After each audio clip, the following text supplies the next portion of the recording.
Well, time now for one of our very special awards, the Sarah Watts Inspiration Award, sponsored by Tan's Tasty Cakes. The award remembers the lovely Sarah Watts who campaigned tirelessly during the club's darker days. And this year's winner has an equally inspiring story.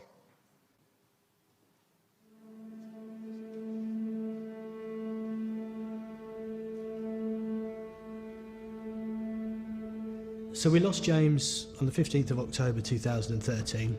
He was on his second tour of Afghanistan. It was brutal. It's the worst possible thing you can ever imagine. And if my life had have ended then, it would have been easier than continuing through the next few months, and even now, 10 years on, it's an incredibly difficult process. The bereavement that I experienced was 29 years ago. When I was a teenager, my dad died. He was 42. He got lung cancer. He lived for 6 months beyond his diagnosis. And not all of that 6 months was particularly good quality, so pretty traumatic as a teenager. I found that when my health started deteriorating in my early 40s, around the fact that I hadn't ever really properly dealt with my dad's death, quite a lot came apart. Me and my wife had our second son, Henry, in July 2022. And December that year, when putting him down for a nap, we then went to wake him up and found out that he was dead where he laid due to SIDS. We never thought it was going to happen to us. It changed our lives completely. I felt myself deteriorating and becoming less myself. That probably would have just continued.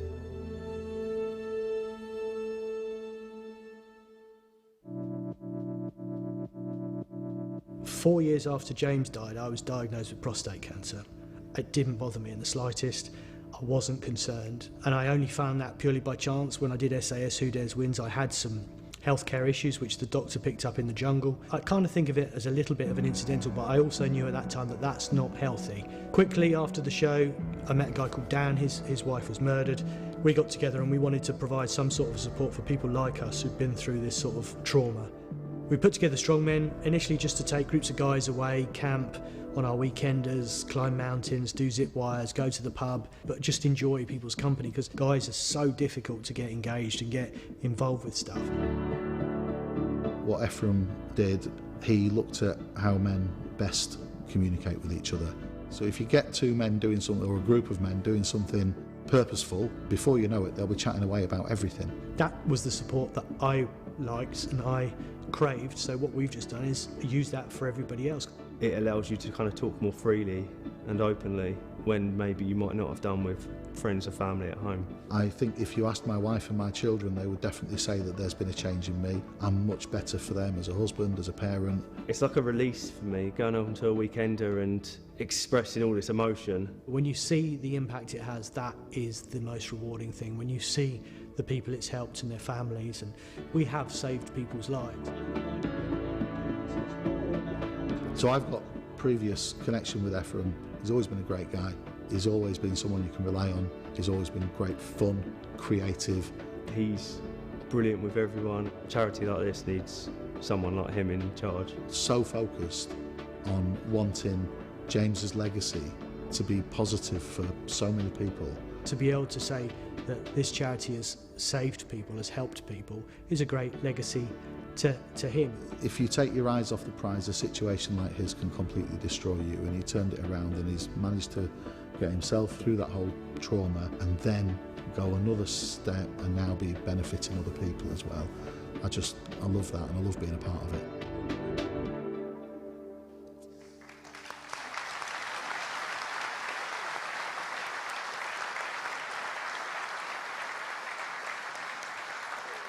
Ladies and gentlemen, Ephraim Brighton.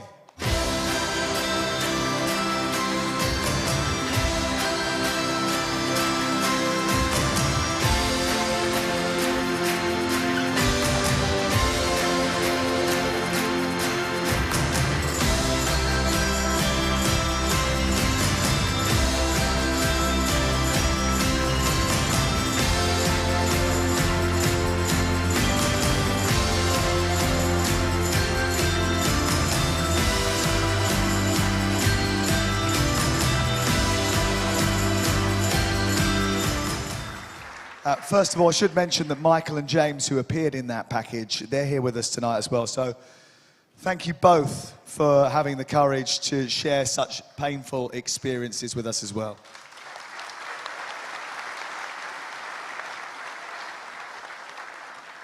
Now, Ephraim, you must be very proud of the charity and what's happened to it in the recent past. You're going from strength to strength, aren't you? I don't really dwell on what we've done. That's half the problem of these things. There's always something else to do. So it's only when I see the stuff like that you think, actually, we've done all right. We've been going 5 years. We've helped, I don't know, 5, 6, 7, 800 guys. So yes, when you reflect on it, I'm very pleased with where we are, but there's always so much more to do. And we've seen sort of like the details of the weekends away and the camping trips, but the charity offers so much more than that. It does.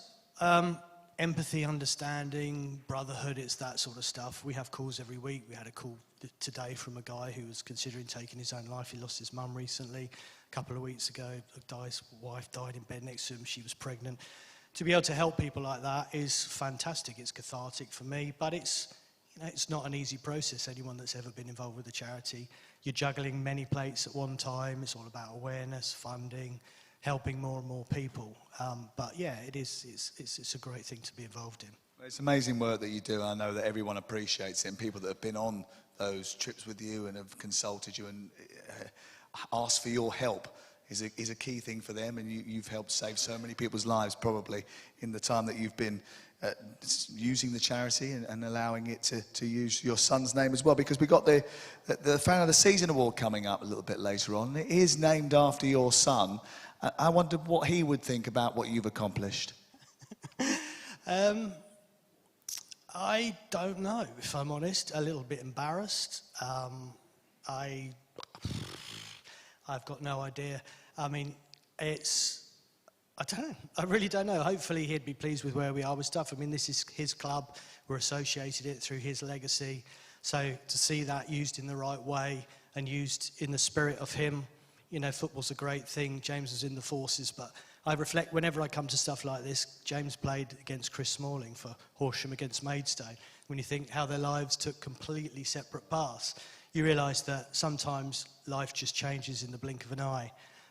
And that's why, you want a good life, do good things, help people. It's such a great thing to be able to do. And I think that would be part of what he would enjoy the most. We often get stories back from the military of people who've met him, and his legacy is one of, he impacted a lot of lives in a very short period of time. So I think on that side of things, I think he would be pleased. Yeah. But also to see me up here doing this, slightly embarrassed. I think he would have been very proud, actually. Thank you very much. Congratulations. Keep up the incredible work. And thank you, the winner of the Sarah Watts Inspiration Award, Ephraim Brighton, and thanks to Tanya Clubb from Tan's Tasty Cakes.